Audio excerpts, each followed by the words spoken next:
ইরানের রাজধানী তেহরানের আকাশে মেঘহীন দিন, পাহাড়ে নেই তুষার। তেহরানের জীবনরেখা আমির কাবির বাদে এখন পানি মাত্র ১৪ মিলিয়ন ঘনমিটার, যা তার ধারণ ক্ষমতার মাত্র ৮%। পানি কর্তৃপক্ষ জানিয়েছে এ অবস্থায় শহরটিতে সর্বোচ্চ ২ সপ্তাহ পানি সরবরাহ করা সম্ভব হবে।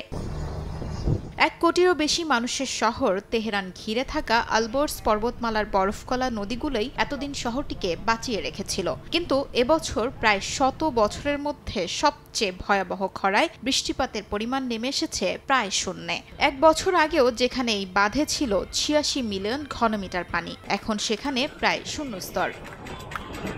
প্রতিদিন প্রায় ৩০ লাখ ঘনমিটার পানি খরচ করে রাজধানীর মানুষ। পানি সংকটে ইতিমধ্যে বেশ কিছু এলাকায় সরবরাহ বন্ধ আছে। আর এই গ্রীষ্মে বিদ্যুৎ বিচ্ছিন্নতার পাশাপাশি পানির ট্যাপও ছিল প্রায় শুকনো। জুলাই আগস্টে তীব্র তাপদাহে তাপমাত্রা পেরিয়ে যায় ৪০ ডিগ্রি সেলসিয়াস, এমনকি কিছু এলাকায় ছুঁয়েছে ৫০ ডিগ্রিও।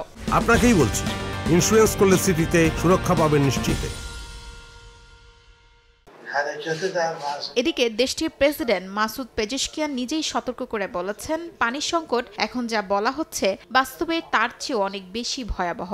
আর বিশেষজ্ঞরা বলছেন, খরার পাশাপাশি বছরের পর বছর অব্যবস্থাপনা, অতিরিক্ত ভূগর্ভস্থ পানি উত্তোলন আর জলবায়ু পরিবর্তনের কারণে শহরটি ভয়ঙ্কর বিপর্যয়ের দোরগোড়ায় পৌঁছেছে। শিউলি রোজা, সময় সংবাদ।